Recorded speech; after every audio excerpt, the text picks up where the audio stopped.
All right, we are live.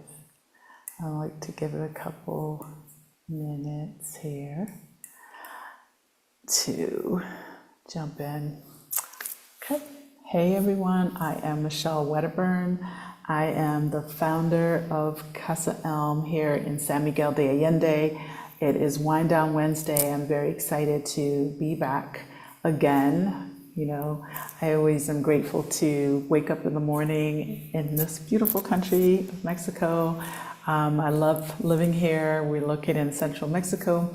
The purpose of our guest house is to assist you as a traveler or as someone who's interested in relocating to Mexico or just curious about it. We provide a very soft landing for anyone who is trying to get to central Mexico and really explore the options of moving and living in this, for me, amazing country. I'm very excited to talk to Elisa tonight, friend actually, and she's also going to participate in our upcoming Move to Mexico conference, which is happening in November. So we're going to get to know her better. The purpose of bringing on a lot of the locals, and I'm going to continue to do this over the next weeks and months, is to really reach out to the community at large that lives in the United States that come from Mexican heritage or Mexican descent.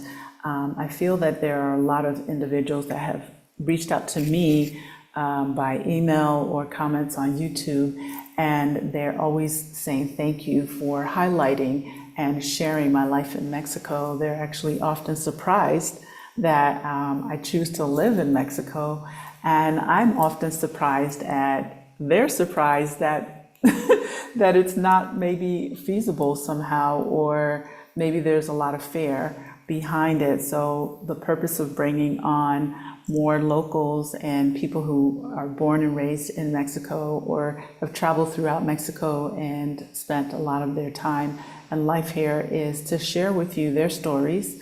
You know a lot about me, you know a lot about the people that I've already helped.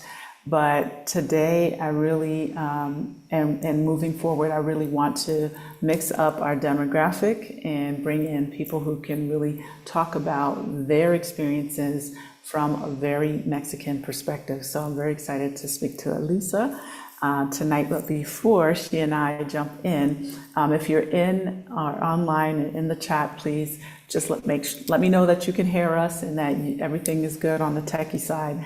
Usually there's no issues, and feel free to ask questions as well about the topics that we're going to cover. So before I get into all of that, I want to make a couple announcements. And the first one is I want to say a huge thank you to Belle Woodhouse. So Belle came to San Miguel, when was she here?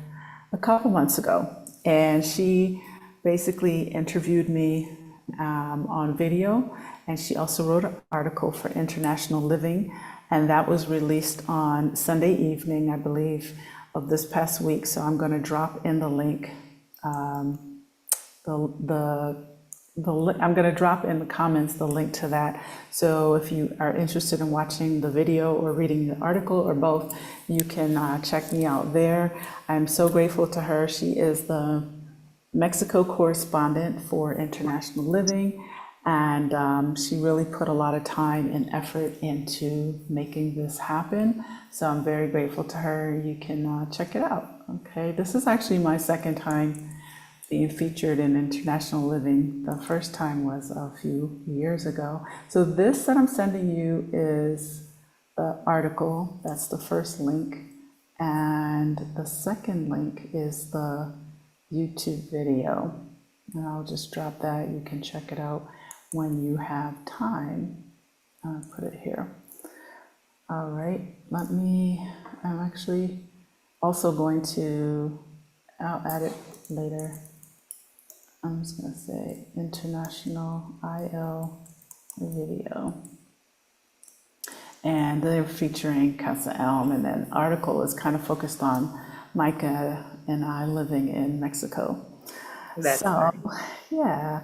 So we also have, and I'll put all of these things in the description box. We have Redefining Life Abroad. That is just, I believe, 12 or so days, 11 or 12, or it could be a little more days away, August 10th and 11th. That's going to be us talking about how you redefine your life after you decide to make that move. It's a summit with myself and 5 other amazing women. I've been talking about this off and on over the past months.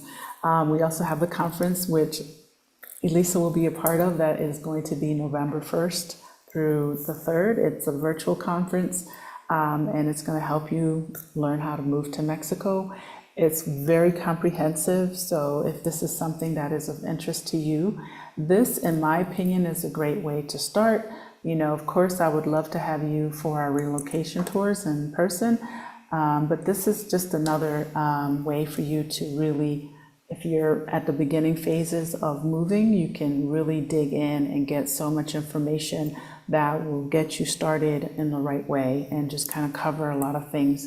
So you can check that out as well. And if you just say, hey, I want to come to San Miguel, I just want to meet up with y'all, and I'm not necessarily looking for a move, we have our October 24th through 28th meetup, and that's going to be a lot of fun. Friday night, we're going to do a whole rooftop experience, and Lisa knows the rooftops in San Miguel are, Beautiful views. they're amazing. And then on Saturday, we're going to do a walking city tour, and then you'll have time to mingle and hang out and make plans. I will be present as well for all occasions, and on Sunday, we're going to have an all-white jazz brunch at one of the amazing local vineyards, and I will also be present for that. So if you have not already signed up, you can get your general admission tickets, or you can get the one, I've been saying this for a little bit, we have one more VIP pass still available, where you get to stay at Casa Elm, and it includes everything. And the last 2 things is we have a November relocation tour, which is in person. I'm going to drop that. You can click on the link to get more about it. And next year, Tracy Collins and I will be doing a wellness retreat, March 24th, 25th, I believe, through the 30th, and that will be in Oaxaca.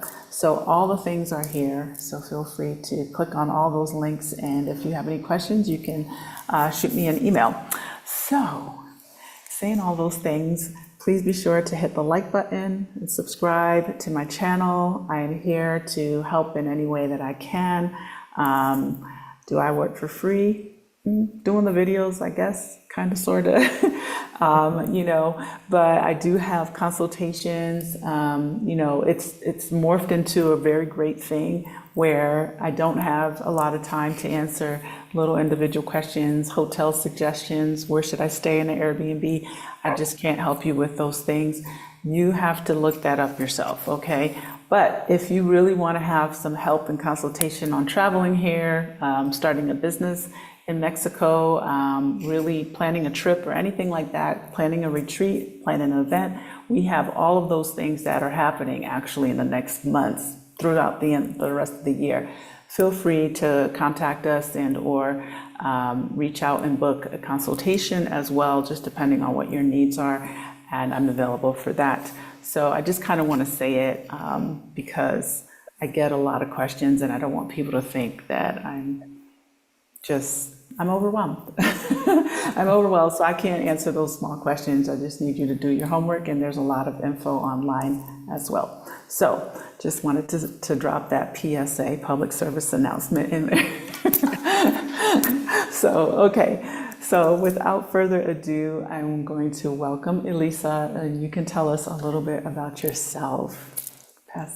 Passing the mic. Okay, very nice to meet you all. And of course, I appreciate this space with Michelle because, like she said, she is my friend. But also, when I met her, first met her before, we were in a mom's community thing, like in the school for our child. So Yes. definitely, this is the perfect way to meet a lot of people. They came from different places around. But talking about it, my name is Elisa. I am from here, from San Miguel de Allende, generation after generation. Of course, I've been traveling in Mexico in many states and vacation times because I am a Mexican. So I love my country. I love to traveling around. And my mom is one of those adventurous women and always are traveling around by herself, and sometimes she invites us. And it is amazing because we met in other beautiful places then we never hear about it, but it is so close from our place and we live. So it is easy to go and enjoy it and coming back. And from there, let me tell you a little bit about me. I run in a Temazcal, who is a kind of sweat lodge uh, place, ceremonial place. And from there, I am a tourist guide in San Miguel de Allende. And this is from where I can tell you a little bit more how is this community, the foreign community, very important for us, especially in places, very touristic places like San Miguel de Allende. I've been living for many years in Querétaro City. In Querétaro City, something that I tell Michelle when I met her long time ago, it is then I studied in Querétaro long time ago, but I always live in San Miguel de Allende. And for me, was very different to going to travel into Querétaro where we only been Mexicans. San Miguel de Allende, I always been involved with foreign people around because this is the way in this town. And for me, it was very different just being around so with Mexican people, but it was amazing. I love it because this is my people. This is the way that we are around. But either way, something that you have to know from Mexico is then we are persons that love and to enjoy and meet people that came from another places. This is something that we really enjoy it because we are, I'm not going to say it, all the people from Mexico are very friendly, but especially people from Central Mexico. We are very friendly. And of course, people from the north, they are totally different. The people from the south, they are totally different persons because they are in different environments and sometimes close to the different borders, like in north, border from United States, and the south border from Guatemala. And this is very different one to another. And of course, Central Mexico, we are almost all of us, we are just Mexican people. So this is what is happening. Of course, in the whole country, but we have more local people and people, national people coming all the time in the places in central area because we people from the central, maybe we are not very used to have people from the north or from the south. But now, of course, we have it and we enjoy it a lot. But this is something that you are going to enjoy it if you came to San Miguel de Allende. Another thing is traditions, culture. We have a lot of culture, a lot of traditions around, and something that we start to see and more, it is foreign people coming to our country. And sometimes, of course, you don't get it, what is happening around. And that was an issue that we, in San Miguel de Allende, we resolved it long time ago because we understand these people don't understand what is happening in this town, especially with fireworks. And right now, I have, especially for pets, I have several dogs in my house, five of them. And when fireworks are coming, they are start to running around like crazy because they don't get it. And this is when I start to see it more. Why is these people so upset about the fireworks? They are totally normal.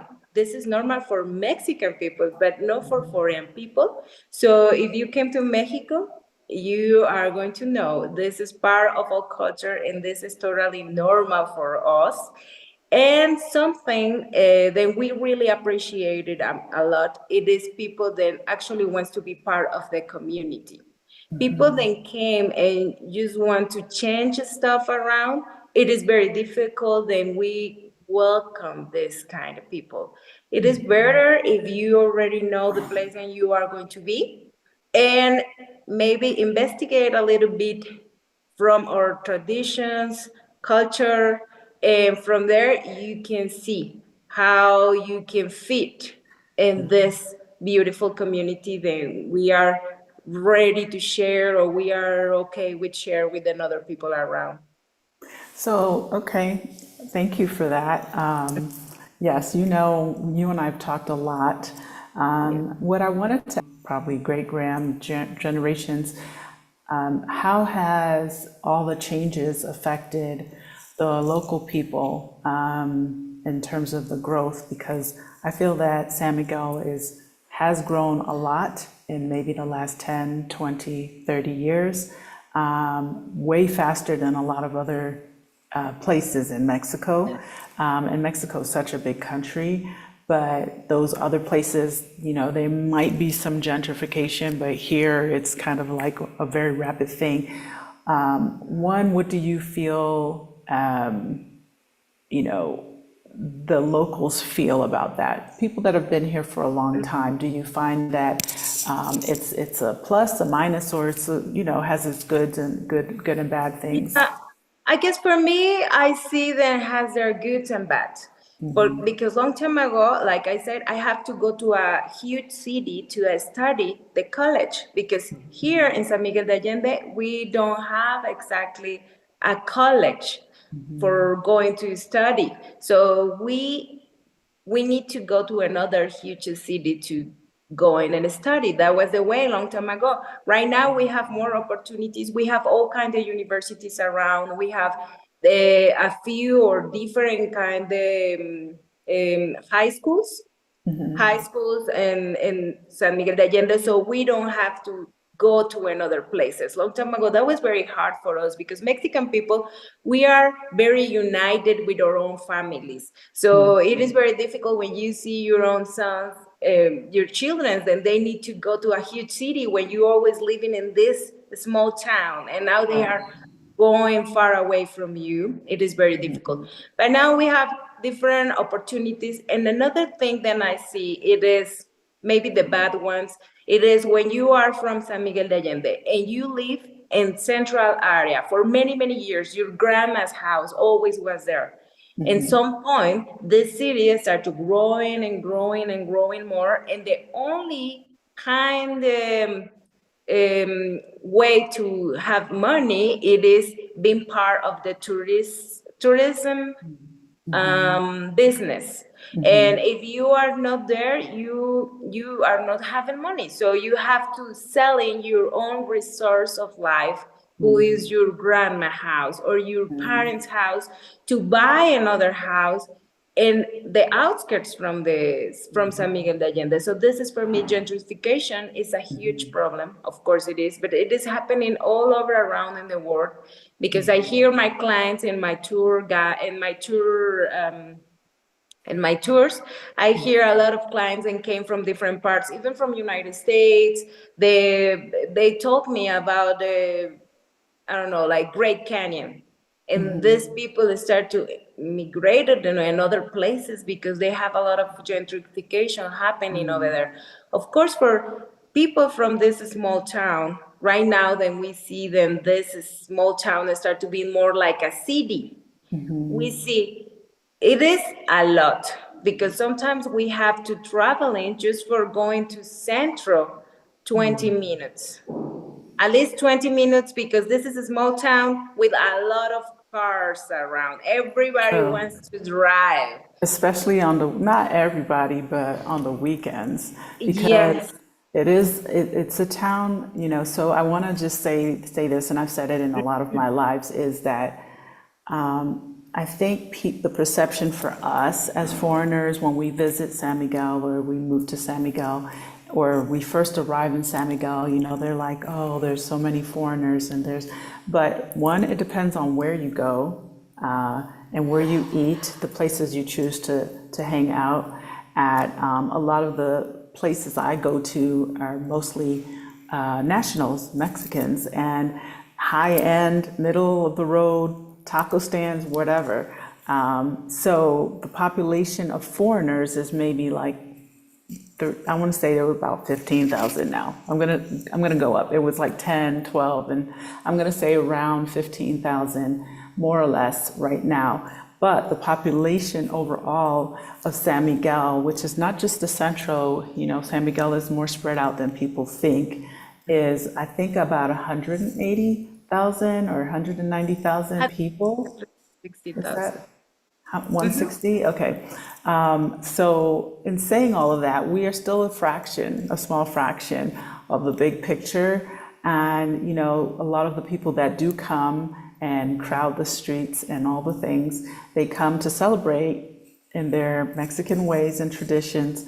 And they're usually Mexicans that have, other homes in this city, whether they're affluent or not or whatever, but a lot of Mexicans come here also. So the city is not necessarily overrun with just foreigners, but on the weekends, it gets busy. Like I'm one of I consider myself a local foreigner.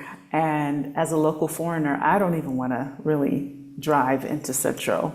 Oftentimes, I'll just take a taxi if I have to get into Central because it's pretty busy. Yeah. Yes, it is very busy. And of course, like you said, it is not only foreign people, it is national people, it is local people that came to visit San Miguel de Allende. And of course, if they came from huge cities, they are coming with their own cars. So Right. this is going to be crazy in Central, but this is happening everywhere in Mexico because now then people start to be more active in social media and everybody can see different kind of short or The cuts, reels. reels from different places and they visit in a weekend. Everybody wants to go to the same place to visit Right. and have the beautiful and amazing pictures and everything. And of course, something that people need to understand about Mexico, we love parties. We love festivities. We always are having festivities for everything. It is Yes. just give me a reason, and we are going to make a huge party, and that can be happen even in your little outside of your neighborhood, That's because true. it is what is going to happen in. And of course, the thing that I always tell into my people that I met around, of course, here in San Miguel de Allende, it is an enjoy it, because this is not happening all the time. This is just as a informal celebration than what's happening already, but you can Right. be part of this. And I always telling the people, try to meet your neighbors, try Yes. to meet your neighborhood. This is the most important thing, because if you don't do that, the people are going to feel like, who are these people who is coming and they never even spoke to us. Yeah. So True. this is very important. One thing that Michelle saw it very good in our small town. When we saw people in the street, we always said, if this is morning time, we always says buenos dias. If this is afternoon, buenas tardes. Night, buenas noches. Because this is a Mexican manners to navigate in life.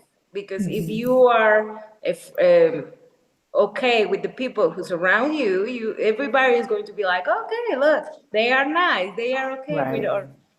with our traditions, with our culture, with our people. And this Right. is one of the keys, no, that I can tell you.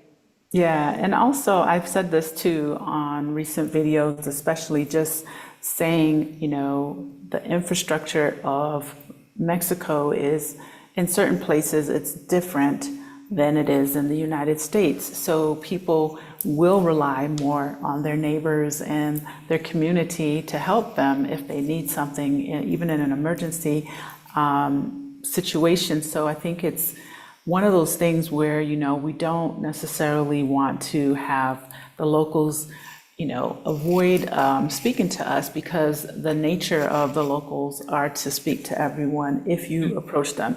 I notice when I walk in those trailers, usually there's not a lot of people out when I go walking, like there's not a lot of folks, but I can say that I don't feel nervous about this. And most of the people that I do see, if they're walking by me, are usually men going somewhere with their backpack to work or whatever. And a lot of times they're kind of like hesitant to say anything because they probably are expecting me not to. And so I always say buenos dias because it's usually in the morning time. And they always greet me with a buenos dias and they always give me a smile. And, you know, even sometimes, how are you, or something like that, or some comment about my crazy dog. And, you know, it's just one of those things where for me, it breaks that awkwardness that lasts for a few seconds where you're like, you know, and also it helps, I think, to continue the trust and the confidence of, you know, we are adapting to the cultural norms here. And that's one of the talks that we're going to have on Move to Mexico conference. And Elise is going to talk about the etiquette and the norms that, you know, people should adopt and consider when they're moving to Mexico. I think it's more than just coming and taking advantage of the cost of living being less for us, because it's not less for everyone. And I think, like you said, it can be heavy on the heart and the emotion for a family who's had property or ownership of something for a very long time to have to sell or give that up or move elsewhere so that they can survive. So I just always kind of say, you know, it is kind of things that are happening around the world. It even happens in the United States, it happens in a lot of countries, but to respect that we are still being received with not like hostility per se. Mexico definitely doesn't make it excessively difficult for us to become residents. Yeah, Well, exactly. yeah, so I'm very grateful for that. Tell me what you think about like the safety aspect from a woman's point of view. For the women, I feel right now in Mexico, we are in a different direction from long time ago. Whereas it is a little bit different because people start to understand women are not going to be the harmless women than being long time ago. Then they don't say nothing. We always are, especially in Mexican community, we are always looking for having safe our own families and members from our families. But at the same time, we are looking after somebody that we know that they don't understand what is happening in our town or in our city. We always trying to help. But definitely security or the safest in Mexico, it is depends what part of Mexico you are, definitely. And what are you doing? Because of course, if you are in a huge city, you are not going to be walking alone in certain places when you don't see people or tourist people around. So you have to make sure your own safety codes, like just make sure you are not in an alley or stuff like that by yourself, because you are going to be in danger. But most of the time I feel that you can walk everywhere, you can go everywhere, you can drive everywhere, but just with the precaution, then don't try to stop it a lot in the highway. Just go directly from the place that you are going, and this is the safest way that you can be okay. And so what is like your experience has been just kind of moving around Mexico? I know that you probably use all the modes of transportation, whether it's driving or taking a bus, I don't know, riding Yes, with friends, things like, as I know you go a lot of places, because I see your pictures. She's like all yes. over. I love it. Yeah. We always try to use, personally, me, I always use the public transportation because it's the easy way to go everywhere. It is the easy way. And of course, when you are in a huge cities, I am not take the public transportation because maybe I don't know where is this going to end it. But if I know, I try to reach a little bit about the public transportation from the place and try to use it because it is the only way that you actually are with the local people around. And of course, always you have the other way, than is taxi. You can always use taxi everywhere, but either either way for me. When I am in Mexico City, I always use the metro, el metro, the how do you call this? The train, The like the train, train, a the subway subway. train. Uh-huh. Yeah, I always use that because I really enjoy it so much. The colors, the people, the even the smells, because it is totally different from another places. And it's amazing because you are there and people don't even look at you. They are in their own business. So yeah, if you are with that feeling that, oh, I'm afraid, everybody notice. But if you are just going with the way, then I'm going to be okay. I know where I am. I know where I'm going to stop it. Nobody cares about you, actually. This is yeah. always happening, and people always notice, and people who is nervous, the people who is already lost it. And of course, I always recommend it. If you are lost, just get inside to a shop, a grocery shop, or any kind of shop, and you can ask into the people where I am, where I'm supposed to go, and people are going to help you because we care a lot about the people who are coming from another places, especially people that don't speak our language, Right, right. because this And is a physical thing. yeah, that's been my experience for years. Like I have been traveling in and out of Mexico since 2005, and I've always had help. Even back in the day, and I'm going to say back in the day because in 2005 there was no Google Translate. My phone from the US didn't work in Mexico, especially in Oaxaca on the beach. You know, it's a little bit more rural. I just want to say welcome to Savvy. Thank you for being here. Yes, so it's one of those things where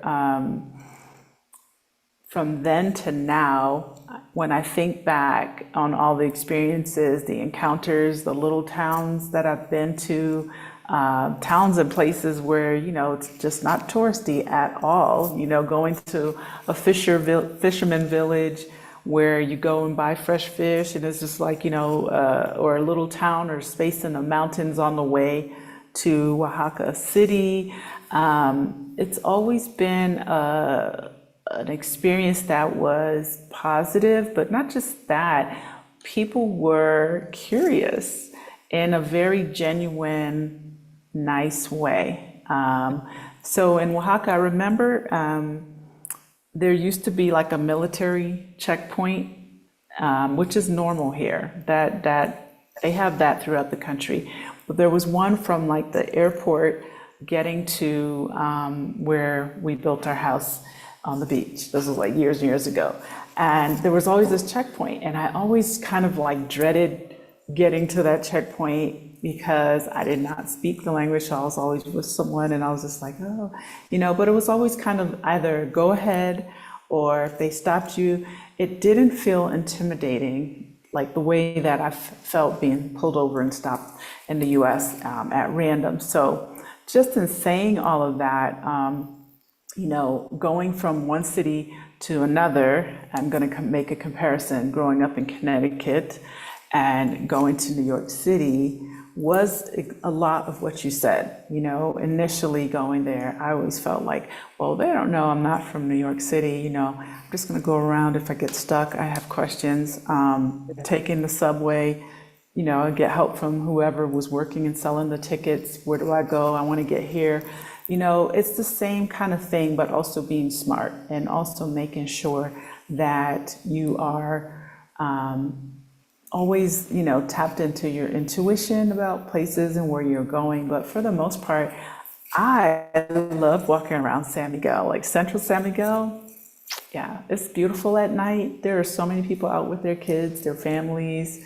There's just so much to see and do. You know, I wouldn't go everywhere, but I can say that for the most part, living here, it's felt very safe to me. So I just wanted to kind of say that. So welcome, Butterfly Effect. Yes, buenas noches is correct. It is more or less, right? I can never tell, like, Yes, because sometimes people will say buenas tardes and it's 6:30. So in my mm, mind, it's like after we 6. always said when we are close to the sunset, it is going to be buenas tardes. till the sunset is gone is buenas noches. Okay, so buenas noches is correct for nighttime, but for us, it's Yes. almost dark, but not yet. So if it's Yeah, dark for you, exactly. then it's buenas noches. Yeah. Exactly. But it is This is what, correct. Yeah, it is correct exactly. for the time of day. Yeah. Yeah. Because I get people who And of course, say another buenas thing, tardes. Sorry, go ahead. no. Yeah, that's right. That's right. Because when you are in the morning time, maybe till 1 p.m., it is going to be buenas tardes. It is depends for the normal people who wake up very, very early in the morning. Because if I am wake up at 9 a.m., I'm going outside and I say like, hi, buenos dias. And everybody says like, buenas tardes, señorita. And I say, oh, I'm sorry. It's after. So that can be happening, of course. But Yeah. it is part of our culture, of course. Another thing that I want to say, it is the food. Try to taste the food of Mexico, because for Mexico, for Mexican people, our food, it is culture, it is family. So if someday some people offer you to try their stew or whatever they do in that day, don't say it no, because for us it's like, he rejected my food, so maybe he is having a very bad feeling about me. So it's better than you try it just a little taste and you do it like, it's very good. If you really don't like it, say like, but I can have it in another time. Thank you so much. Because if not, I can tell you, my grandma, who already she passed away a long time ago, one of my grandmas, she always, when she offers you something, you are never going to say no and never criticize the food. So you are going to have a little taste and say like, oh, you know what? Put me for to go, thank you. And that was the way. Because if not, you are a very rude person, and she maybe never welcome again. Never lets you back in her house. So, Exactly. yes. I mean, and I think that that's kind of normal in a lot of cultures. I think a lot Yeah. of cultures enjoy feeding people, and that's a way of really bringing you into their personal space. And, it can be a little bit challenging because I've been, It is. to places where I'm like, ooh, I know if I eat that, not necessarily your grandma, but other places and other countries. Like I remember in Ecuador, I was sick like every other day. This was years Oof. ago. And so in saying all of that is, like it is not an easy thing to be polite and turn down something, especially if you're worried about it. So knowing those norms, right, and how to say it, like you said, oh, this is amazing, can I please get it to go, right? Yes, Rather than exactly. just saying, no, I don't want that, or having like whatever. Because I think coming from the US culture, we have a very kind of like a concern about eating abroad, not necessarily just Mexico, but around the world. And Exactly. sometimes we're kind of like, oh, okay, I can only have this and I can only have that and I can only eat these things. And that's okay, right? Stick to your diet, but say it nicely. So thank you for that tidbit. Yeah, I want to Yeah, say, that's true. go That's true. ahead. And another thing that I always said, that if you really want to know a place in Mexico, go to the marketplaces. Go to the market. The market is where the local people is around, just doing their things. And of course, another thing that you are going to find out is Mexican people are very, I don't know how to say it, like happy people, and so in some way they always are going to try to attract you to their own stands where they selling wherever they selling. They are always going to say to you, pásale güerita, because this is a way. Then for us, especially for Mexican people, it is like your kind of skin, it is your status of I don't know, or status of living. Like if you are worker class or you are high class, or if you are high class, they are going to tell you all the time, güerita. So no matter what, who is who, they are going to telling everybody, güerita, pásale, güerita, pásale, güerita. And what does huevita mean? Güerita is a blondie. Blondie. Blondie, come blondie, come blondie. Or white, like white, come whitey, That's come to so me. funny. Yeah, that's very funny, but you are going to hear that a lot. And of course, this is the funny way because part of our culture in Mexico, Day of the Dead, it is one of the most important days, but it is a communion with the dead. So for us, it's not, it is sad, of course, to remember our people that already passed away, but at the same time, it is a very funny or happy memories that you have from these people. So especially talking about the Day of the Dead, I remember a lot of people always complain about their, especially women. Like my husband used to be a very drunk guy. I hated when he drinking a lot. But the Day of the Dead, of course, they are going to put in the altar a very big bottle of tequila because he enjoyed it so much. So now Right. today I want to put it for him. And this Right. is a kind of funny way to live in the things around. And this is something that Mexican people have in a lot. So in the marketplaces, you are always going to see, like, if it is a chubby women, the men's in the market, they are always saying, "Pásale flaquita, come here, skinny, come here, skinny, come. I know this is going to fit on you perfectly." And you are like, wait, they are making funny of me? No, it is just It's the way. endearing. Yeah, it's Exactly. endearing and a part of the culture. I love that. So I'm actually learning, some things. So when I hear these things in the market, I'm going to be like, now I know what that means. Now you know. Now you Now, feel so important because you are the güerita in the market. yeah, exactly. Or the I love skinny. it. The The skinny, like skinny. flaquita, véngase flaquita. Yeah, of course. I love it. I love it. I want to say welcome to a couple folks. Marian, buenas noches. Buenas And noches. Savi, she said, great tip. She says, I struggle with buenas tardes and buenas noches too. I do too, even dias, because what happens sometimes in that hour of 11 until 1, it just all Exactly. depends. So for me, I use 12 o'clock. That's when I start saying tardes. I don't, Yours. whatever, it doesn't matter what they say. I'm like, buenas tardes. And, Yeah. or I'm like, oh, what time is it? And they usually will correct you if you're wrong, or they just say Yeah. whatever and you just repeat after them. It's not a Exactly. big deal, but in the evening, same. I remember when I first got here, I just assumed again, 6 p.m. meant we're now going into nighttime, right?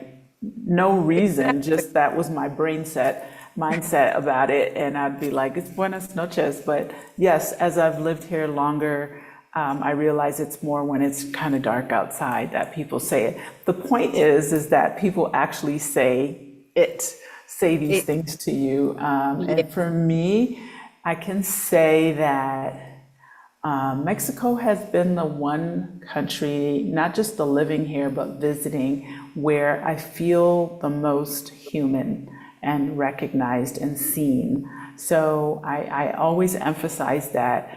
Kudos to you and your country and the people of Mexico for really seeing each other, because it's not common. It's not common for us. And I say Oh, us, yeah, yeah. like growing up in the New England and Connecticut, traveling in and out of New York, living in Florida, people don't really speak to you, it's just like we're all doing our thing. Just like you said, the city vibe, it's very different. We're all doing our thing. However, when I move around Mexico and I go to other places, yes, the culture of those other cities are different or can be different, but if you say it or if they say it to you, you say it back. Mhm. So I really do feel that San Miguel is extra special because people are definitely friendlier Yeah.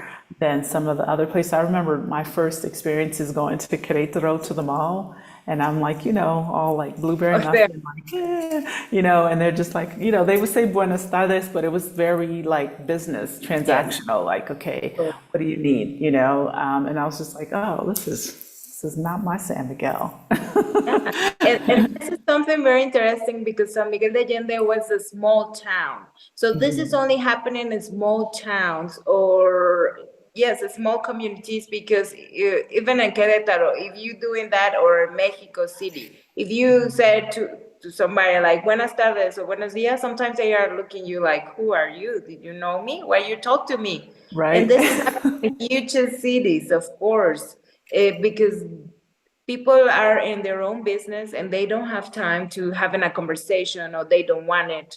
So this is going Right. to be totally, totally different. Right, right. Of So, we're speaking from where we live. yeah, And I can say that a lot of places I've traveled to that are smaller towns or places, or even places where there are not a lot of foreigners, there's the curiosity factor. People will still speak. So I don't want to say that everyone speaks or people don't speak. It just, for me, it's the approach and the fact that it's even something that happens in general. and Because I feel like if you move throughout places in the US, it's more common that people do not say hello. Maybe in the South, people in the South are a yeah. little bit friendlier up until the Florida borderline. So I want to say welcome to Nichelle. Buenas noches, she said to both of us. She can't imagine turning down your grandmom's food. Me Yeah, neither. I haven't had her grandmom's food, but I'm sure it was good.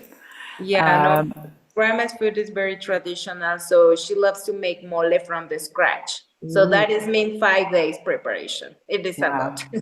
but it is Oh, the we love it. wow. Yeah. Savvy said Day of the Dead is like a family reunion where the deceased are the guest of honor. So true. That's a great way to put it. I want to say welcome to Liga. Knowing the language surely helps, but how important is it for expats to learn the language? I'll let you answer that. I could talk about it, but Yeah, what important is for us when you learn our language?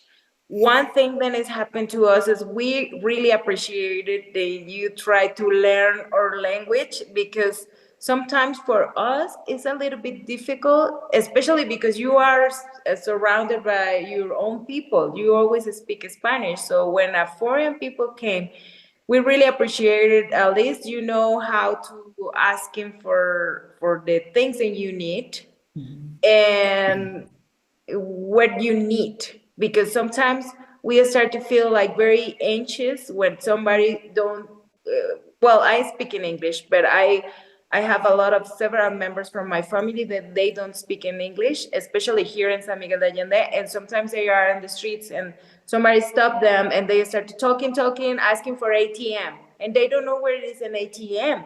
And they want to help. They really want to help, but they don't know what to do. And they are in a kind of wasting time each other, like because the local people are trying to help you and you are trying to looking for your ATM, and this is a kind of way that is not going anywhere. it's a So we really appreciate conversation. it when you at least know something, just something. But of course, always we want to practice, especially now. Then social media and all this stuff is happening a lot around the world. Everybody wants to speak in English. So when we find, and this is something very bad for you guys, because when you are coming from places like San Miguel de Allende, because we already speak a little bit English, we want to practice our Spanish or English. We don't want to practice our Spanish. Right. So definitely, we always speak with you in English, and this is very difficult for you to learn Spanish. This is something that is happening a lot in places then having a lot of people, foreign people, because local people already learn how to speak in English. Right. So that is a kind of thing. So if you already practice a little bit of your Spanish, that can be better even for you because you are going to force us to speak in Spanish with you. Maybe, because Yeah. I get a lot of the, if someone does know how to speak English, they will keep responding to me in English, and I will And keep responding or saying what I can in Spanish. It all depends on what it is. yes, There are some things that are more important than others, that it's very clear what we're talking about when I go to a doctor's appointment yeah, or something that's like a little more intricate, like making repairs and things in my house, like what is the equipment that I'm buying and what are you doing, how are you doing it, how much does it cost, I always say that, like especially now, I'm always like, how much is it, what's the total? Like today I had some food delivered and I kept asking them, I was like, ¿cuánto cuesta? What is the total in Spanish? And I think they said they were going to send me the whatever. So the guy shows up with everything. And I was just like, how much is it? So he pulls out his receipt, but the receipt didn't include his fee. And the last time I think it did. So it was just kind of like, okay, but it's just one of those things where San Miguel is a town that a lot of people do speak a bit of Spanish, if not a lot. And yes, they would love to speak Spanish. I mean, sorry, English, speaks English. They would love to speak English with you. And, a lot of times we want to practice. Yeah, yes, yeah, definitely, yeah. I find definitely. myself forgetting how to say things like, because in Spanish things are kind of backwards. Yes, Well, not and of backwards, course it's like the sometimes, sentence is backwards for me. and sometimes one thing have several names.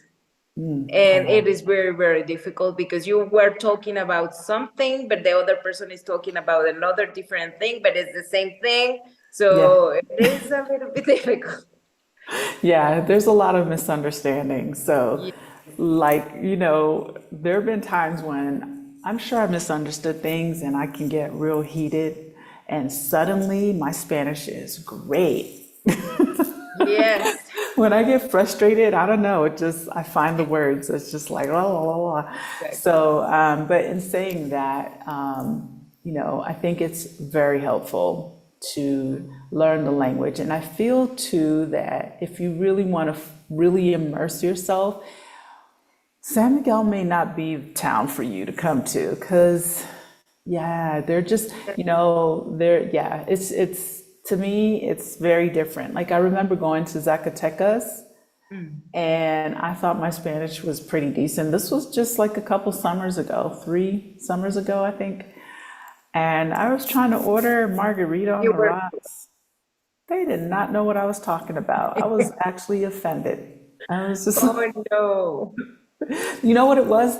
They didn't make margaritas on the rocks there, believe it or not. I know that may sound Okay. crazy, but Pau came with, I was with her and her family, and Uh-huh. she asked them, because she's Mexican, she speaks Spanish well, Yeah. and she said, all the places we went to, they said they only make the frozen margaritas. They never really make the margaritas on the rocks. So just a Wow. little thing like that, and I Yeah. thought, Okay. like, who doesn't make a margarita on the rocks? Well, they didn't make it there. They were Yeah. like, they They kept didn't. freezing, they kept putting it in the blender. I think I ordered it 3 different places, and all 3 places brought it to me frozen. Wow. So, Yes, of course, but this is a total different because it is depends what part of Mexico you are. Definitely, definitely. It is not the same piña colada in south of Mexico in Cancun than a yeah. piña colada right here in San Miguel de Allende. Sometimes it's going to be like, oh, this is not a real piña colada. What is it? Yeah, it's just showing like the differences, the little differences where, I think we think things are standard and they're Yeah. not. And if you think you know the language and you go somewhere else and they're just like blank stare. And it could Yeah. even be just the way I speak it, just the dialect of my Spanish is not what they're used to hearing. And so if I don't have the words right fully, and then my dialect or how I enunciate things is like, just they don't get it, so you're gonna get Exactly. the deer in headlight look, because I got that a lot. But I insist. I keep repeating myself, just like, Yeah. entienda, entiendes, Entiende, entiende. entiende. Yeah, yeah, exactly. Entiende? Exactly. I know, Yes. I totally understand. But this Yeah, is a very nice part of everything, like you said, because when we really appreciate it and people try to speak our language because we know you really care about it. But yeah, because we sometimes we find very rude people, then they don't care, and they are here just for drunk vacations, and the only thing that they want to do is getting yeah, drunk all the time. So this is very difficult situations for us because we don't get it. We are like, oh, so you want to have a good time? No, I just want to drink. I just want to drink or something like that. And you were like, this is not normal, but maybe it's normal for these people. Who knows? yeah. It's like totally, totally different. Yeah, and two, I think it depends on, the expectations, because I do think a lot of people, not necessarily come to San Miguel, but a lot of people in the past, maybe if it's their first time coming to San Miguel, they may have gone to resorts, and that's what people do, right? It's all inclusive. We eat all day, we drink all day, we hang out in the pool all day, we hang at the beach all day, we get burnt in the sun all day, and that's it, right? Central Mexico is, to me, really more representative of Mexican culture and traditions. There are so many things to see and do, and you don't have the ease of the beach, of just kind of lounging at the beach. Nothing wrong with that, Yeah. but you're not going to find all-inclusive resorts. I don't think there are any here in San Miguel. San Miguel. Could be. San Miguel have everything. But Really? but Maybe. I've never heard of one. Like all inclusive, like you pay a package price and you just drink all day and eat all day. it I don't know. can be Maybe. like the pass day Day when you pass? pay for the day pass, they include everything for you.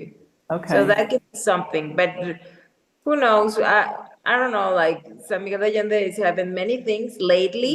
Then I start to know it more and more and more because now, again, for the second time, we are the best city in the world. So More that than the is second. This is not the second. This is this is like not the the second. It's like the fifth, fifth or fifth something. time, I think. Yeah, something like that. But this is the second Yeah. time that I hear it. Okay. No, So but as it she is saying, Travel and Leisure voted San Miguel de Allende the exactly best small city to live in the small city. world. Yes, it's been voted this position for a few years, multiple years, maybe not consecutive years, but it was voted again as number one this year, so we're always proud about that. Yes, And it's usually with Condé Nast or Travel and Leisure. Condé Nast also. Condé Nast, okay. Yes, but either way, so this is something that show you then how welcoming we are. Then everybody can come and enjoy it around, of course, just for a short vacation, or better when you come into live in Mexico. It is very nice because people actually enjoy it. Like we are curious about the people that came and surround us, and we want to know what they do it. What they are coming from, and especially when when they want to be part of the community. This is the Yes, most important part for us. yeah. I think, and I always say this, San Miguel, being at Casa Elm, it's a very soft landing for someone who just wants a different chapter in their life and they want to go somewhere that doesn't feel so like I'm a fish out of the water. There are plenty of places, and I have to say that I've been to a lot of unknown cities and areas in Mexico where it's not touristy necessarily for foreigners, but I've still had a welcoming and people who are like interested in getting to know who I am. And even if my Spanish wasn't great, just like willing to try to communicate. If they did speak a little English, that was also a plus too. So, but San Miguel is just unique. It really is unique in that regard. And that's why I love living here, and that's why a lot of people continue to come. And I'm sure you've seen this growth. I'm going to talk. I'm going to look at some of these comments so we don't get so far behind. Someone said, "I'm grateful for the greetings they received in Chapala." Yes. Same. I haven't been to Chapala. Have you been to Chapala. Chapala? Chapala, no, I never been there. Ajijic, Guadalajara. Ajijic. Yeah, Guadalajara, yes, I've been there in the city because the city is amazing. I love the city from Guadalajara, especially the stores, the Oh, clothing stores. Oh my God, oh yeah. Guadalajara is the place. Really? I Mm-hmm. went there a couple years ago, but I was only there for a long weekend, like it was Dia de los Muertos, Ah, and I was only there for a couple days. It was raining. I think I went to Tlaquepaque, but like, I didn't get to really shop mm-hmm. necessarily. I remember looking, there was one area where they had shops and stuff. I think we kind of buzzed in and buzzed back out. But yeah, I haven't been back since.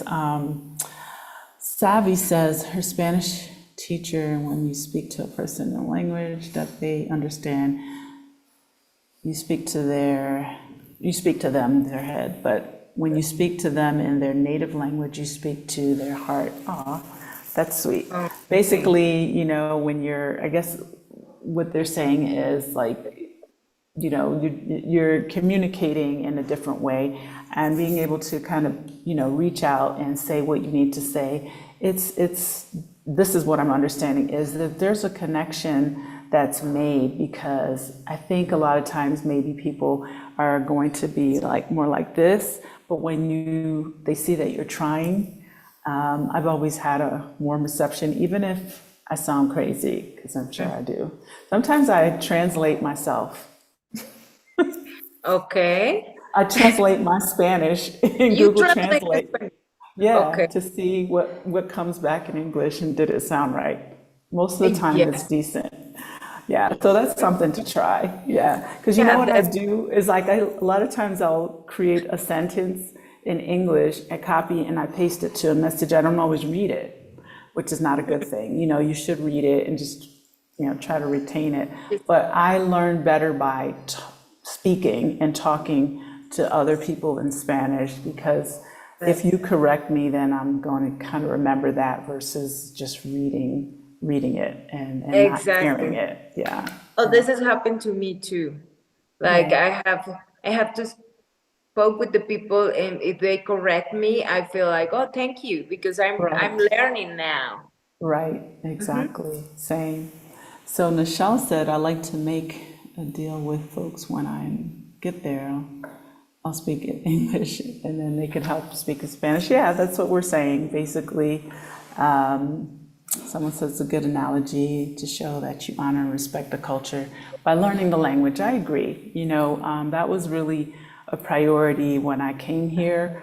I can't say that I've mastered, and I can't say that I'm as far along as I thought I would be, but that's my own lack of really making dedicated time for it. But my Spanish is way better than it Yeah. was when I came, even though I had a lot of Spanish lessons and experiences traveling.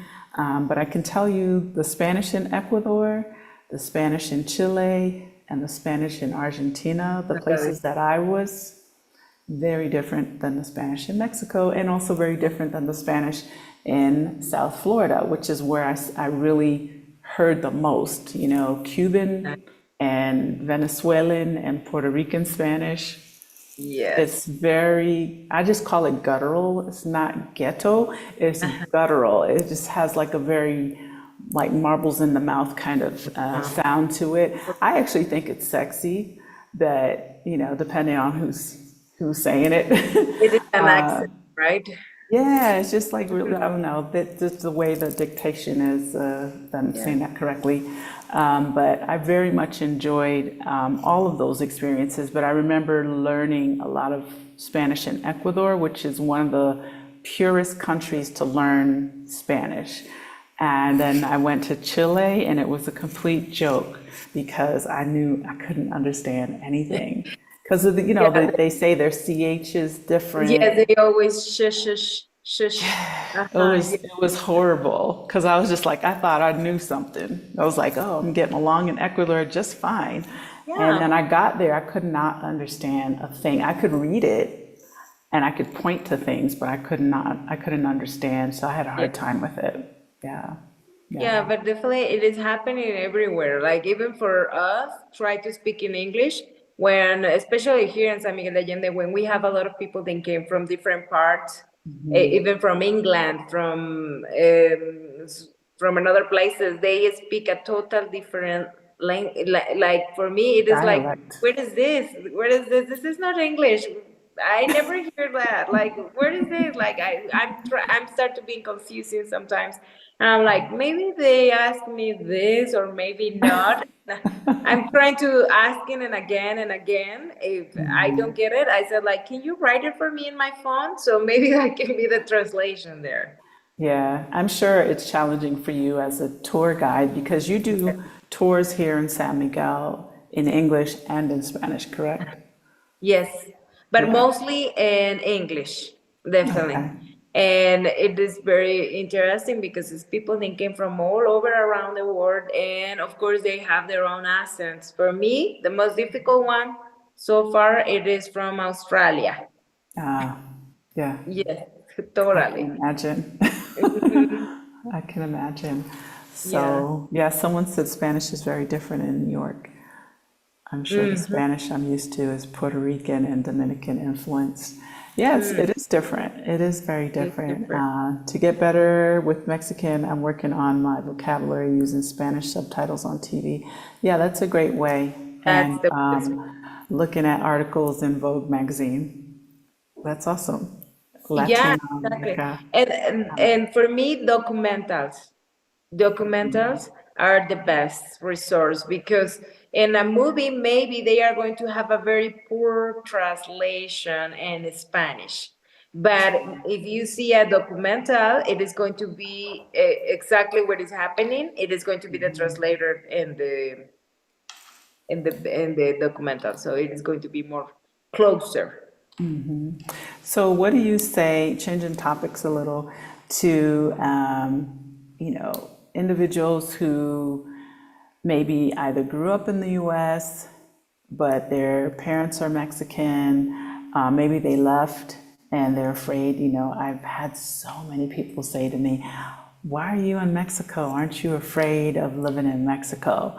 And then they become curious. And I've had a lot of people who said, "Oh, yeah, I went to Mexico when I was a child, and I remember, my family in this town or this place, and I always wanted to go back, but they never did it."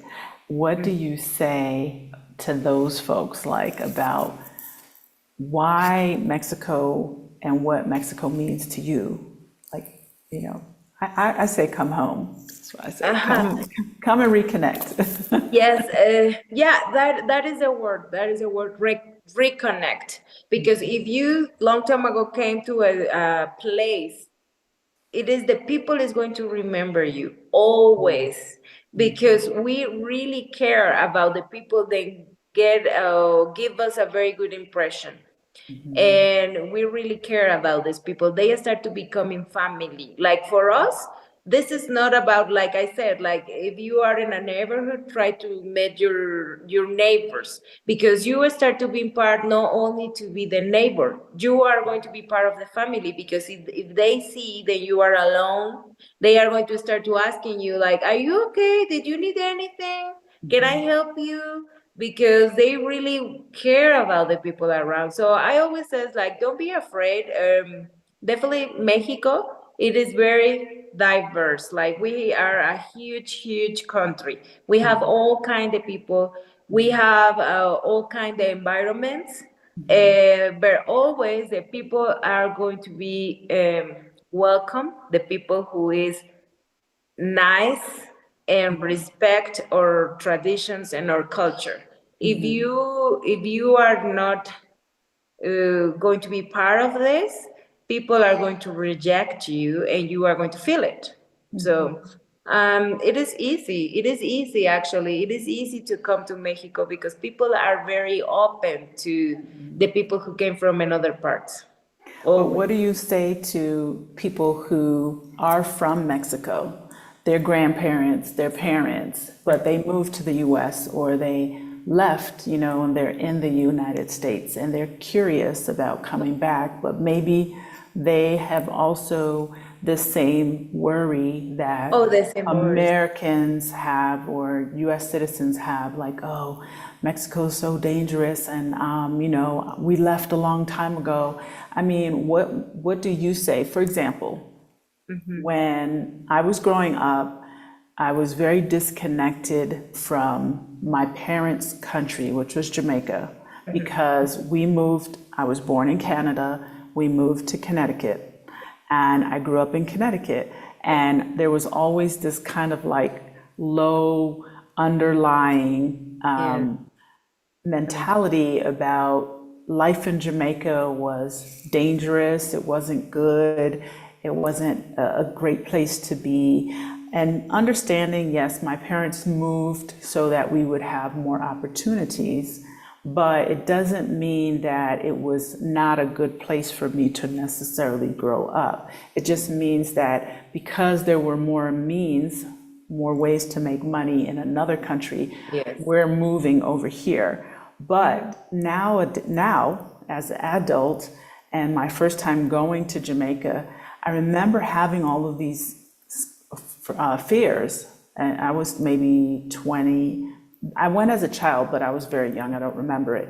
But I was maybe 20, 21. And when I went to Jamaica, I was like, oh, are we, like, is it going to be safe? Are we going to get robbed? Is something going to happen? All these things that really, where did all this crazy thinking come from?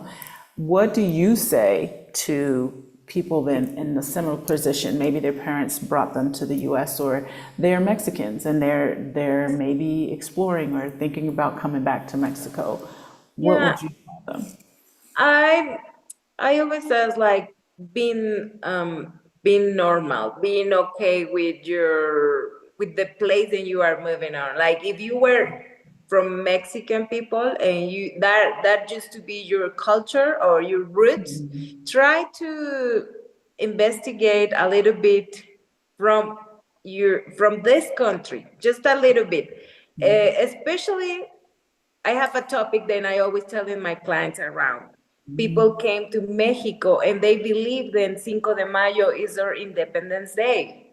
Cinco de Mayo is not our Independence Day, and this is a mistake. Then a lot of people then are people then came from Mexican parents and they live in United States, but they are Mexicans. And of course, they don't know nothing about Mexico. When they came to Mexico, sometimes they told me like, "Happy Cinco de Mayo," and I said like, "What about Cinco de Mayo? Cinco de Mayo is a celebration, but it is not our independence.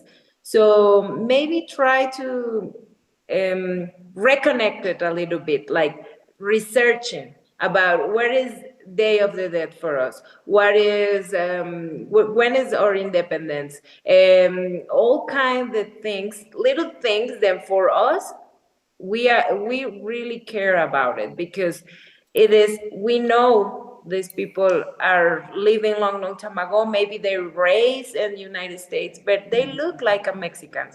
Sometimes for us it's upsetting. Like we believe like, oh, you look exactly like me. Why you don't know nothing about Mexico? But Right. this is not their problem. It is something that they never have it in mind. But of course, don't be afraid because either way, you are going to be a people who came from outside, and we are going to be welcome you Right. also. But of course, we are going to be very curious then why you look like a Mexican and you don't know nothing about Mexico. Or you don't speak a lot of Or you Spanish. don't speak a lot of Spanish, but we definitely understand because of course everybody in Mexico have somebody then in some point in their lives start to be in United States. So this is something that we really understand. So don't be afraid. Just try to research a little bit and you are going to be okay. Everybody's going to try to explain you why is this happening, for why reason, and why is this, what is that, and especially with Spanish. Like most of the people then our children from Mexican people then don't speak in Spanish. They are afraid to speak Spanish because they believe that they are not doing well. But you are going to doing well. Just practice, practice, and this is the only way. Yeah, yeah. I mean, I know that one of the things I feel a lot of lately is that I missed out on the Jamaican culture. I'm connected to the culture through music and through food, and the memories that I had having encounters with my different Jamaican relatives who really grew up and were ingrained. I feel that, my parents kind of, were colonized by moving to the north, and, and again, nothing negative, it's just, they adopted how they spoke and everything was super proper, nothing wrong with that either. But, when I listen to Jamaican music and the people, like it's, for me, it really just, I'm connected to it, right? And I think, well, what if, and there's not a regretful thing. It's just one of those things where I feel that it's in my blood, the music is in my blood, the rhythm of things, it's in my blood, it's in my DNA. And so for me, it's one of those things where I think that it's important, especially now for anyone who's curious about their country. I love living in Mexico. I don't intend on moving to Jamaica per se, because I don't want to live on an island. It's more about the island than anything. However, I do want to spend more and more time getting more ingrained in just the things, I don't want to have a fear of moving around Jamaica. And I think through that, I feel the same about Mexico, because I live in Mexico, and I think I hear a lot of people who are afraid to come to Mexico. And I'm like, but you're Mexican, and you don't know what you're missing, because this is an amazing country. And I feel the same about Jamaica. Greetings from Jamaica, Ingrid. Thank you. Welcome. So it's just one of those things for me where I love my culture. I love my food. I love really and truly, sharing that here. I started cooking. I'm really getting into You're sharing. cooking amazing, actually. Thank you. Thank you. And it's something that helps me to feel connected. And I know that, locals feel this way. I know that Mexicans who provide food, like you said, your grandmom, cooking and being connected to your recipes, your spices, going to the markets. Like for me, one of my biggest joys, and it's like, I go to the market, like yesterday, we go to the Tianguis. The Tuesday market is huge here, right? Huge. I went with a couple of my guests that are here at Casa Elm, and I think they're sisters. They're in like the second tent, kind of right in that middle aisle, where the furniture, there's like a furniture honey stand and candy and the whole thing. Anyway, going down that middle aisle, there are two ladies, I think they're sisters, and to me, they're like Mexican herbalists. And I want to understand, like, what is this stuff for, right? They have their little signs and everything, but there's like, tree bark, there's like dried leaves, and there's all the things. And that's what I'm talking about, is like, we're losing this, right? Because our parents move around and they have the knowledge, or our grandparents have the knowledge, but you don't necessarily have the knowledge, because we're in a modern day, right, where things are moving fast. You get sick, you just run to the doctor, they give you some pills or whatever, but the knowledge and the health and the wellness is right here. It's right here. I want to know what those things are. That's the stuff I want to hear about. That's what I want to be in tune with. I feel like it's just a part of me. I want to know. And so I love going there, and I just like looking at, looking at everything. And I'm like, someone in this town needs to do a tour. No, they need to do a tour and explain this to me in English so that I can get it, so I can really get it. Good idea. Yeah, I was gonna say that to you yesterday. I meant to text Yeah, you. Like, I need someone to do a tour. Me and my yeah, guests, we want to know what all these little bags of dried the, things are for. What is it? all What are all of the the healing properties? this is something where for the Mexican people, then we enjoy it most. Like every single time that somebody is sick, it is a neighbor, it is your auntie, it is your grandma who is going to call in you and say like, "Did you have ruda at your house?" And you say like, "Ruda? No, I don't have ruda, but I have romero." "Oh, use the romero. That is going to be the best for your stomach. And tomorrow go to the market and buy the other plant and it's going to help you to that." And this Absolutely. is the way. This is Yes. the way for us. And this is Yes. an amazing connection also because they start to um, connect it to you to the environment around. Because of course, every single herb that we have in Mexico, it is depends what part of Mexico you are. So if you are in the north of Mexico and you have a stomach ache, you are not going to have in there the same herb that you used to use in central Mexico. So it is very interesting because people start to teaching you, especially if you understand the language. You can ask into the women's over there, like, "Oh, you know what? I came today because I feel a little bit sore or my body or whatever," and they said like, "Oh, let me give you this. This is going to be so good for this, and that, and you are going to take it in this moment and that time, and this Right. is the best thing ever." Yes, and We enjoy it. I know that you are really in tune with that. So yeah, yeah. I want to answer some questions, but I also wanted to just kind of like say this here because people always ask this question. And you know what's funny is that you brought up a point about the Cinco de Mayo, which is what Gustavo mentioned last week, the same thing. So Oh, okay. Independence Day is September 15th and 16th, 15. correct? 15. Of 15th of every year, and that's their actual official Independence Day, Official. just so you know. Right, and the official independence, it's a huge celebration. You can watch the interview I did with Gustavo last week, talking about, you know, what it means and that all Mexicans kind of really fall in line with how they Really? celebrate. Yeah, it's really amazing.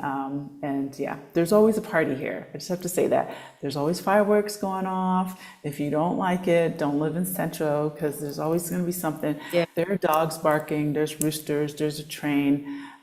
There's just stuff. There's music. Like Yeah. Fridays and Saturdays, there's lots of extra music. If someone's having a party, if you get invited to a party, don't get there at 2 o'clock if they say 2 o'clock because it's not going to start till It's 4. not. Yes, exactly. And it's also not going to end until 1 o'clock in the morning. So just saying, it doesn't matter whose party. It could be a party for a 1-year-old, a 5-year-old, or a 50-year-old. It's Well, going to start late and it's going to go forever. And yes, they're going to have lots of drinks and a lot of candy. exactly. A lot Lots of of candy. children. Yes. Piñatas and candy. Yes, and they're just going to be all over running wild, and you know, you're just going to have to sit there and enjoy yourself and yeah, bow out. I used to show up at all birthday parties on time, and I would Yeah. be like, "There's no one here." No one. Anyway, and then it would go on, and then when I was ready to go, I was just like, "Oh my God, they're just getting started." But I just want to like say that culturally, these are the differences. And I wanted to say, and then, well, let's say, okay, Ingrid says she's looking forward to visiting Mexico. Oh, Yes, that's likewise. We'll hopefully see you here soon from Jamaica. Um, welcome, Ingrid. I mean, welcome, Jetta. Hi, how are you? ¿Cómo estás? And then Liga, she's British-born Jamaican. She said that she understands the scary stories older relatives share. Are there fruits and vegetables in San Miguel that are also found in the Caribbean? Yes, there are. Yes, there are. I mean, what things are found here? Lots of mangoes. I have been chowing down on mangoes like crazy. They have soursop here. I'm not sure what they call it in Mexico. I'm not sure what it's called. Sour And what? I don't know. sour sop. I don't know what it is. Yeah, it's this weird big green fruit, and when you Okay. open it, it has like seeds and stuff inside, like black seeds. You know what I'm talking about. I just don't know what it is in Spanish. Yes, maybe it But is I've one. seen it here. I'm gonna look it up and see if it translates. Sour sop. Sour It's sap. called agrio. No, wait, No. that's not it. Hold Do up. you have a picture of it? It's Maybe it is the guanabana. guanabana. It is Guanabana. guanabana. Okay, Yeah, yeah, guanabana. yep. We have that. What else? You know what what we don't have that I haven't seen? Breadfruit. I don't know if that's I'm assuming that's a fruit. They don't have ackee, to my knowledge. Maybe somewhere someone grows it. But I wish they had that. I'm always bringing my cans of ackee back so I can cook with. That's something that we use with bacalao, which is saltfish for us. Okay. Yeah, so yeah, you can get a lot of things here, but not necessarily everything, but you can still get a lot of things. So yeah, I would look it up. What else did I want to say? Someone said they purchased Buddha at a Botanicas in New York. Okay, yeah. One last thing I wanted to cover really quick is what's your comment about kidnappings and cartels? A short version. Well, it is kidnappings and cartels. It is happening everywhere, of course, in the whole country. It is happening. But like I said, if you are not a people who are showing off around your Gucci bags or your expensive car, they are going to leave you alone because they are in a very specific targets and a very specific business. So if you are not in in their ways, in that moment, you are going to be perfectly safe. Like I don't know, like Querétaro is a huge city, and it is not kidnapping people all the time. It is just random people, then they just to be in certain business or certain or hang out with certain persons. I don't know. For me, I feel that we are safe, but no specifically very safe. So you have to be careful where you are. That's my only advice because I can be traveling from many places by my own or from with my friends or everywhere, and I never feel that I am in a real danger. And specifically with the cartels places, you just make sure then if you hear that this is a place who is full of cartel people, you don't want to be there. And that's it. No, like stay away. Yeah, but I mean, do you feel that it's a little, can you hear me? Uh-huh. Okay, because I had to, my computer's always acting up at the end, it's like the battery's low. Do you feel that it's a real concern for foreigners in general? Hmm? I don't think so. I don't think so. Like not really. Like I see a few people who was having this kind of problem, but it is only for people then I don't know, always these people being in certain business or certain places. And that's it. But this is not a normal thing. Then we already know that they are kidnapping foreign people. No, not really, because something that maybe the government want to make sure is that we don't want to scare the foreign community. So I see a lot. Then something then, especially here, it is something that we care a lot. It is about the foreign community. So the government is always going to be responded from the foreign community very quickly. Okay. Mhm. Okay.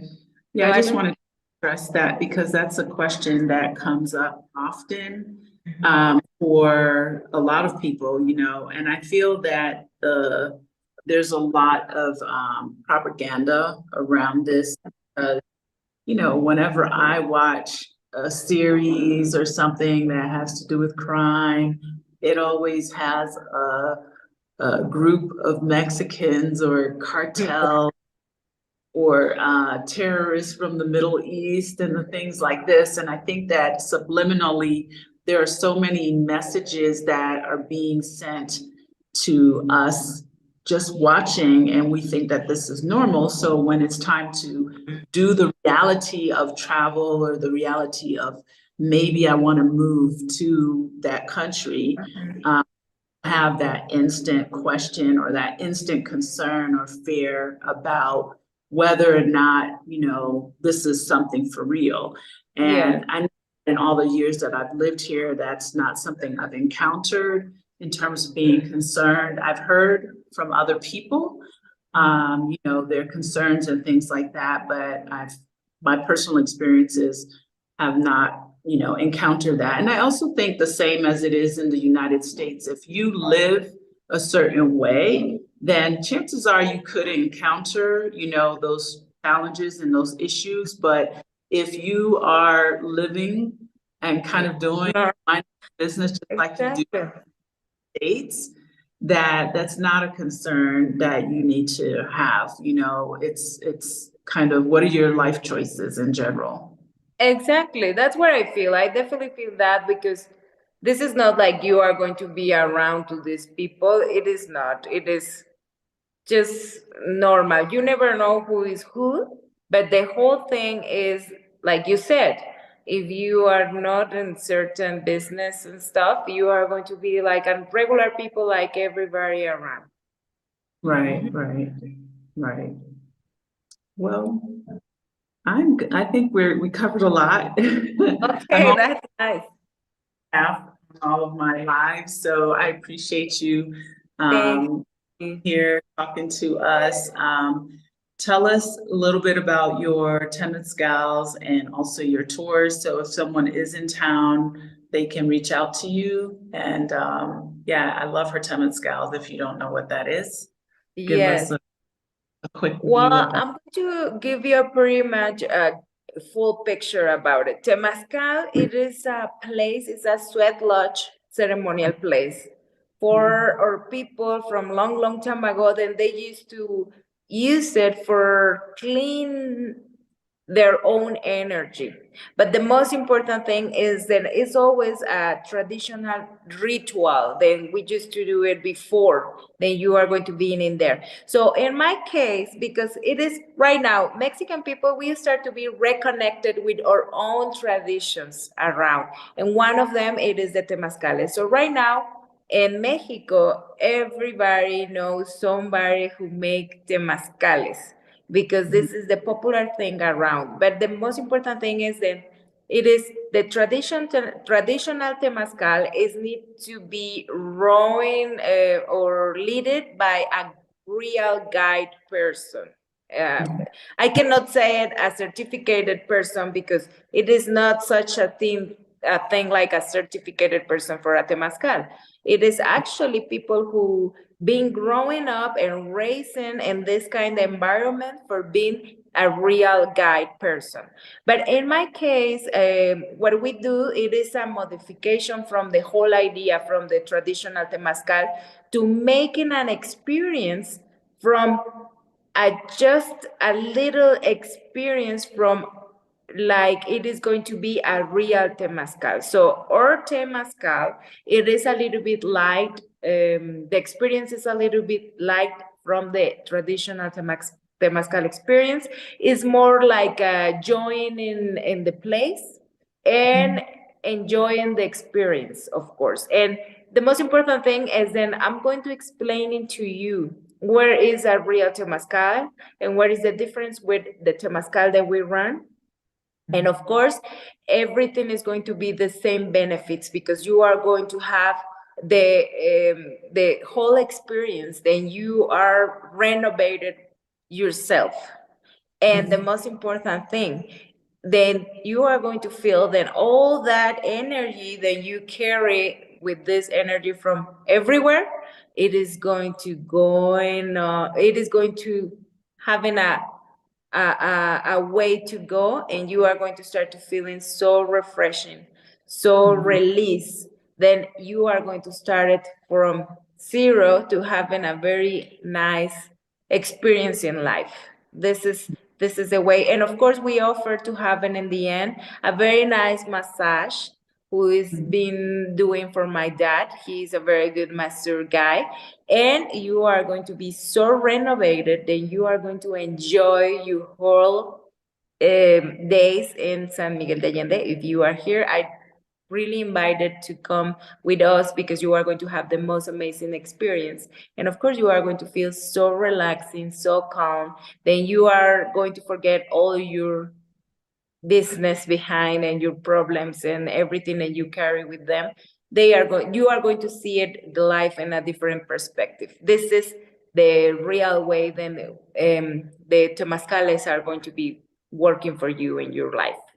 And from the tours definitely I'm doing food tours. So I have in different places. We have in different places, and we are going to visit, and you are going to enjoy different kind of meals. And those meals in Mexico, food, it is culture, it is family. So I'm going to explain you what is this about it, what every single meal that you are going to have, or meal that you are going to have, it is going to have a history behind, it is going to have a meaning behind, and of course is a connection also with everything. And from there, we manage that one, and we have another one that is Spirits of San Miguel, who is a little bit of legends or spooky stories about San Miguel de Allende, of course, and history of San Miguel de Allende, because everything is connected. And it's very amazing. And another different kind of tours than sometimes we do then are hiking tours, of course, because you always can be in the different places, walking around, and you always are going to learn something, because everything in Mexico, since the architecture, food, and traditions are having a beautiful meaning behind. And this is the way that we teaching you, walking, seeing the stuff around, and you asking, why is this for? And we said like, oh, this is a history behind, this is happening because long time ago, la la la. And you are going to discover the other perspective from a town, or especially San Miguel de Allende, very touristic town. Everybody wants to have a wedding, everybody wants to have an event in San Miguel de Allende. But behind all of this, we were a little town with real people, local people, that we have our own histories and of course legends around. So this is it. I love it. So if you visit San Miguel, definitely sign up for one of the temazcales I've done. Yes. A lot. And Yes, it's like a 2-3 hour experience, depending on how many people are in your group. I think you do up to 6 people. I will have all the info in the description box for contact Elisa, and also for her tours here in San Miguel. And she will again be with one of the talks, and she's one of the speakers for the Move to Mexico conference, to continue to educate you on the norms and etiquette of moving and living in San Miguel de Allende, or Mexico in general. So I just want to say thank you so much. Thank you. I appreciate you, and for spending this time to speak to my audience about just your viewpoint and your perspective, living in Mexico, being Mexican, why other foreigners and Mexicans, Mexican descent, Mexican Americans, or whomever should not fear revisiting choice or option to come as a tourist and visit your country and or visit Mexico in general and or live here. You know, I don't want it to always just be me, I love Mexico and my voice. I also think it's important to share the voices of the locals as well. So I appreciate you coming on and sharing so much with us. Yes, muchas gracias. Muchas gracias. Y I'm really enjoyed talking about my Mexico. And of course, if you come into Mexico, you are super welcome. Always. Absolutely. So yes, let's see, Iona, really quick. Oh, thank you, Iona. She was here. Remember, she did a Temescal Okay. not pieces when we did our I think that was in April, yes. Mhm. Yes, I'm very excited about that. Oh, Thank you that's nice. for trusting in us. Iona, look forward to Ayona. really, really appreciate it. So if anyone has any questions, feel free to drop them in the comments box, or feel free to write me an email. You can write me an email at info@casaelm.com. Don't forget to check out all the cool things that we have coming for the rest of this year. And yes, I'm sorry, my phone, and I'm holding my phone up actually. My giving me a little stress at the end of the, probably overworked and underpaid. Okay.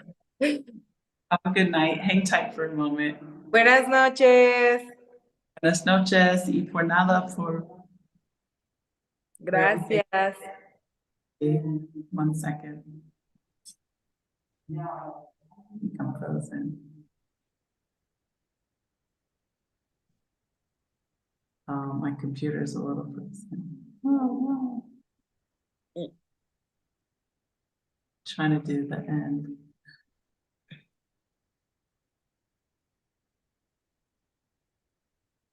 One second.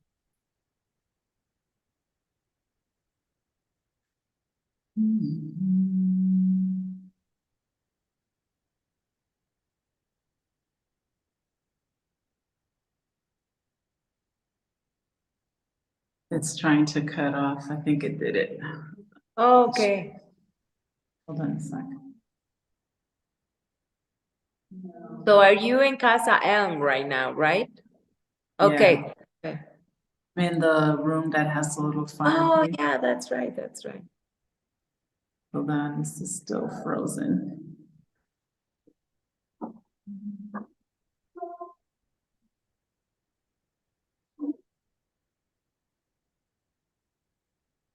It worked. Okay, finally.